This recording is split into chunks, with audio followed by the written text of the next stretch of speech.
All right, welcome to geometry. We are going to start out with section 1.1, which is talking about the notation that we're going to be using this year. As you can see here, we have a long list of some terms that we're going to be identifying and also knowing how to use the notation and also how to draw them out. With this video, there are some notes on my website. If you'd like to print those out and follow along, feel free to do that. But we're going to go ahead and get started since we've got a lot of terms to go over. If at any point you have any questions or something, feel free to pause this video. That's the nice thing about this being a video. You can pause it, you can rewind it.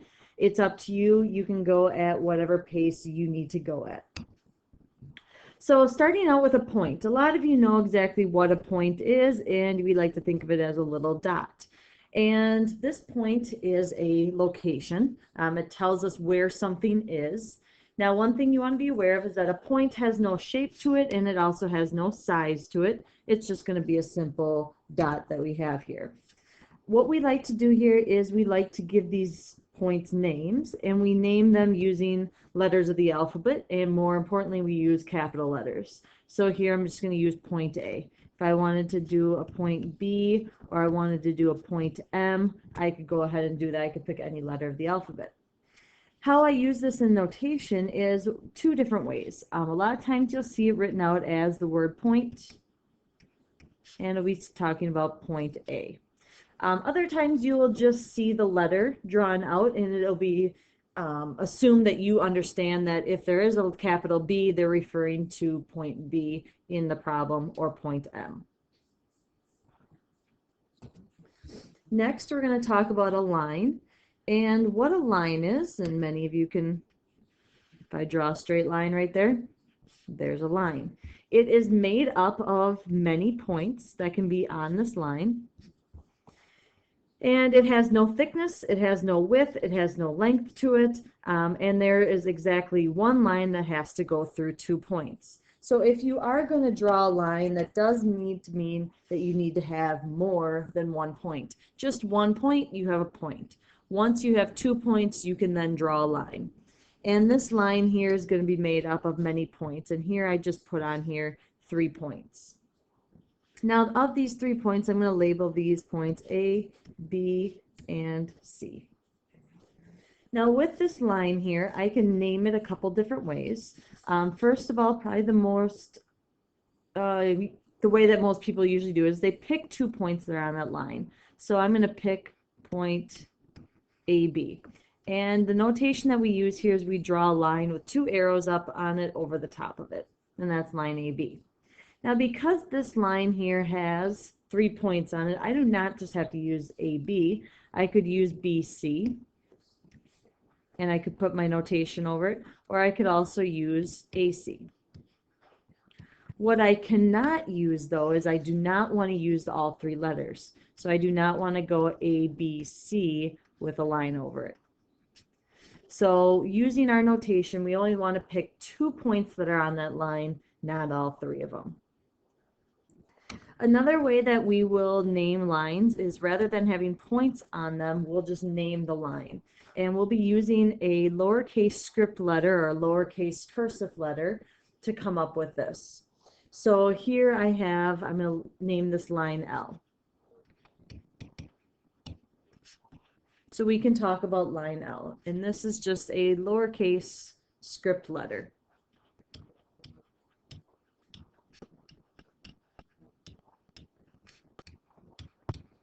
Oops.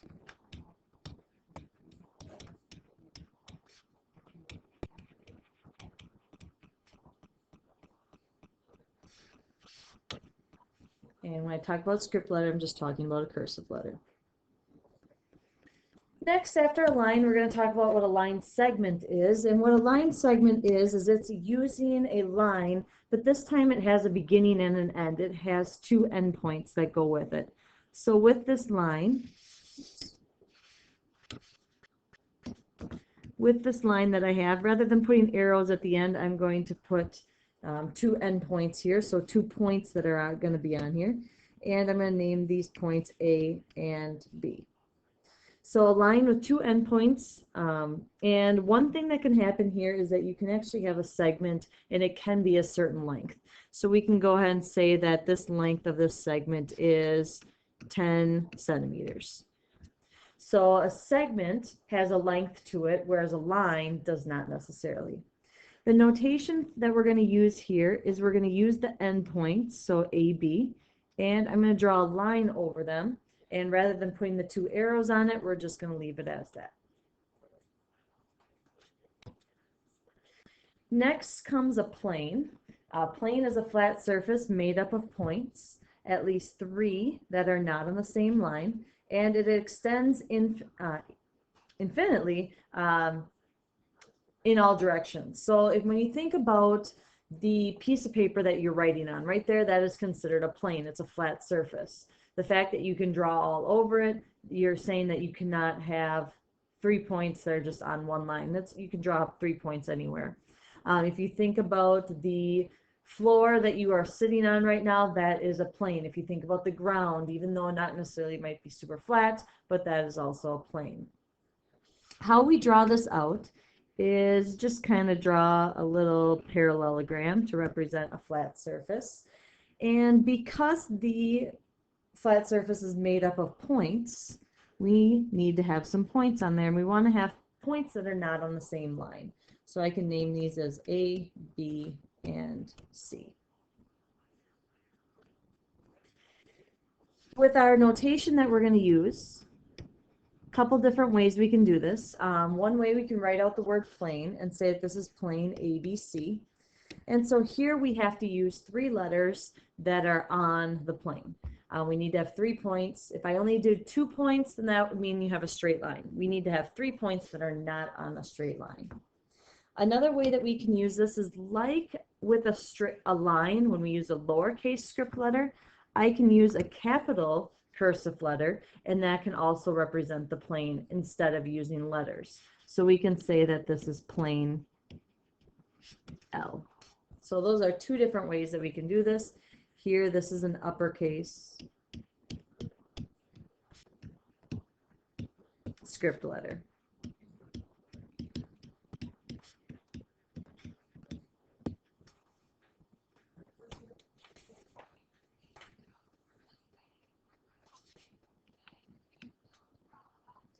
Next, we're going to go into some more vocab, working with some new words here of linear, collinear, and coplanar. First of all, linear is a word that you should be able to recognize that you've had from Algebra 1. And when we talk about a linear line, we're talking about a straight line. So we are graphing straight lines in Algebra 1. When we see the word collinear, what this is doing here is we're taking a bunch of points and we're putting them on the same line. So that means collinear. If we're talking about coplanar, we're having points that are on the same plane. So if I take a line right here and I put these points of X, Y, and Z, because all 3 of those points right there are on the same line, they are collinear. However, if I put point A somewhere outside of this, point A is not collinear because it's not on that line. Coplanar is just referring to that you have points that are on the same plane. So here if I pick 3 points, so we'll do point P, point Q, and point R. All of those are on the same plane, so they are coplanar. Now you can take 2 planes. I'm not very good at drawing this out, but we'll just say that here's another plane and they're kind of intersecting each other. It's a really bad drawing of it. But then I could have a point on there. We can say that that's point T, and point T is not on the same plane. So we've already talked about line segments, but there's some more important information that we need to talk about, and mostly it's all in the measurement of these segments. I talked about how a line segment actually can be measured, whereas a line cannot be. So with this line segment right here, I can go ahead and say that this is, let's say, 10 centimeters. Now, if this line segment is 10 centimeters, we use some different notation. Now, AB with a line over it This right here is talking about line segment.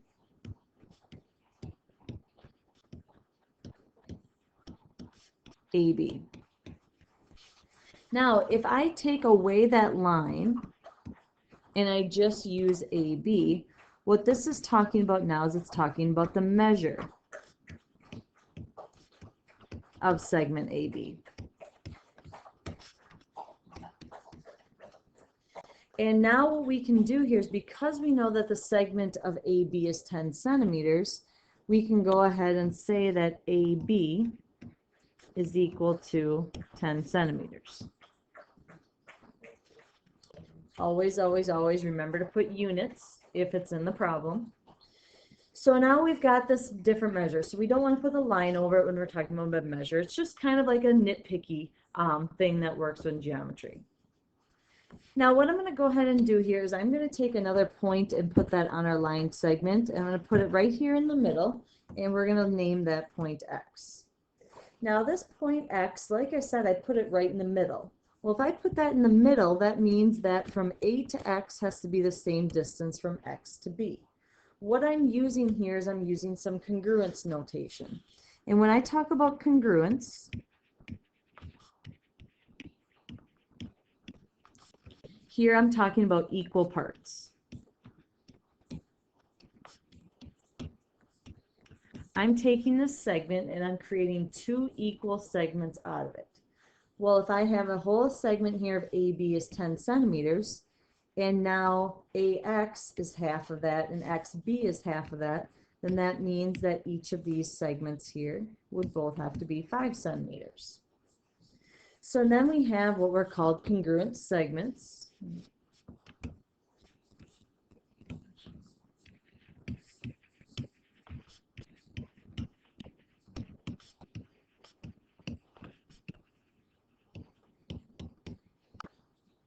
And congruent segments are two or more segments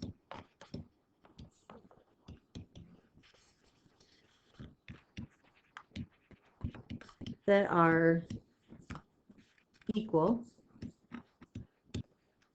in length.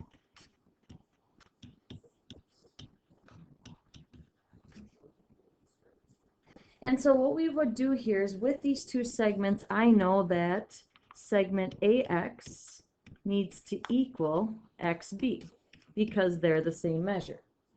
Well, what we use here is, this is the equality, showing that the two segments are equal to each other. Showing that they're congruent to each other, I'm going to use a slightly different notation because we like to always make things a little bit more complicated.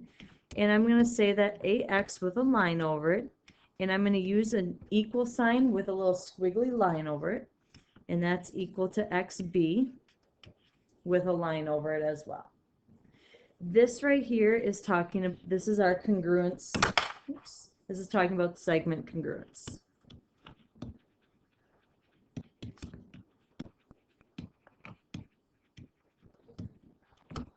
I'm not going to be super picky over it, but it's one of those things that I want you to kind of realize the difference between saying that two things are equal, and that's when we're talking about the measure, versus two things being congruent when you're just saying that, well, they're going to be the same.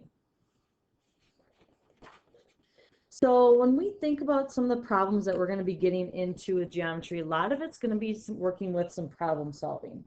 So here I have a line with points A, B, and C on it, and you'll see here that it's asking us to find AC. Well, more importantly, the fact that it does not have a line over it, it wants us to find the measure of AC. Okay, it wants us to find the measure of segment AC. When I look at where AC is the entire segment right here. It's going from A, B, and C. And so taking this segment of AC can be found by taking these two segments and adding them together. By taking AB plus BC, I end up taking 3.3 plus 3.3, and we end up with 6.6 centimeters. Don't forget the units. That's going to be something that I will be really picky about when you're working with problems, especially if the measurement is given to you. Next, let's look at a different problem where you're trying to find out what LM is. And LM is not the entire length of the segment, but it's a part of it. So there's a couple different ways that some people will think about this. They're going to say, well, what number plus 2.6 equals 4? Or what sometimes people will do is they'll go ahead and say, okay, LM is equal to the entire length of LN minus segment MN. So LN is 4, and then if we subtract 2.6, I end up with 1.4, and this is measured in meters. So our length of LM is 1.4 meters.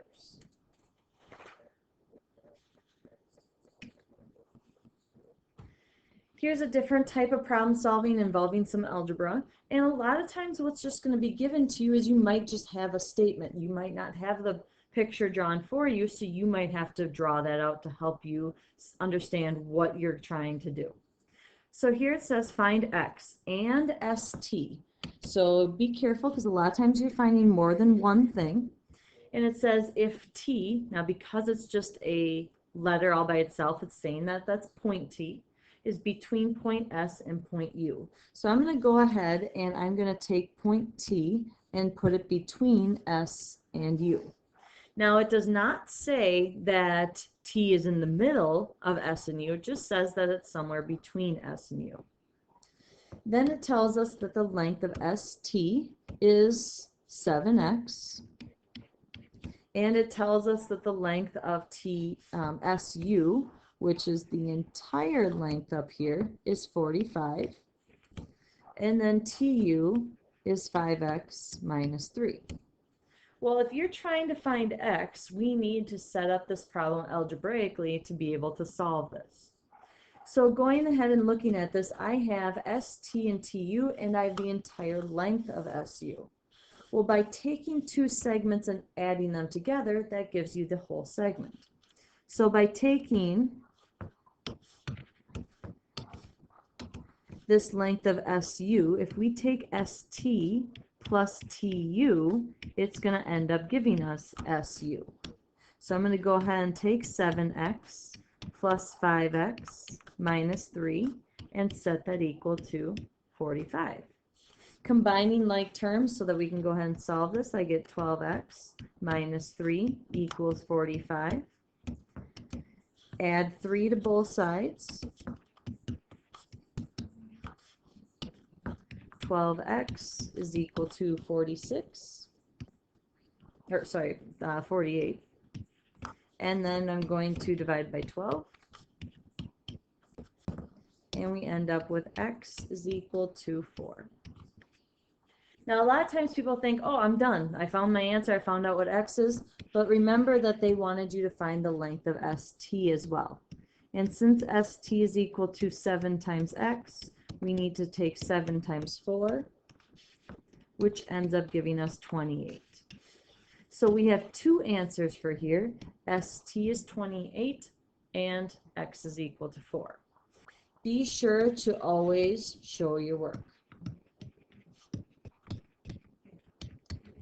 Just giving me an answer will not end up giving you full credit. So we are so close to being done. We've talked about points, lines, line segments. We've talked about a plane. And the last two things that we're going to talk about here are something that we're going to get into a little bit later, but we're going to talk about a ray and then also an angle. So the last notations that we're going to work with here is what a ray is, which is a line with one endpoint and it extends forever. So we're starting with thinking of a line that's going to go forever in one direction, but it's going to start from somewhere. So it's going to start somewhere, but it's going to keep going. Because it's going to start somewhere, it's going to start at a point. So I'm going to go ahead and give that point A. And then this ray has to go through another point, so I'm going to go ahead and put that as point B. The notation that we use here is using the 2 points and putting a line with just one arrow over the top of it, and that's our ray notation. The last term that we're going to go over for today is an angle, which is taking two rays and having them join at the same endpoint. And so here's two rays, they have common endpoint, and now we have an angle. There's a few different notations that we can use for this. One of my favorite ones and easiest ones to do is when we just are working with numbers. So we can say that this is angle 3. And the notation that we use is like an L, but it's slightly slanted, and this is just saying angle 3. Another notation that we can use is if you look at what's called the vertex, and we'll get into that later, where the endpoint is, that can be a point. And so now we can talk that this is angle M. Or we can use 3 letters, and we can talk about 3 points. So I can say that this is A, B, and C. And so then this is going to be referring to angle A, B, C. Or we can say it's angle C, B, A. What it is not going to be, though, is BAC or CAB. It does need to go in order, and the letter that's in the middle of the two should be where your vertex is. So we have finished up all of the notation that goes along with chapter 1 and what we will be doing this whole school year. If there's anything that you have questions on, make sure that you bring that up with me in class, or also you can also go back and watch the video again. So any questions, let me know. Otherwise, we'll see you in class.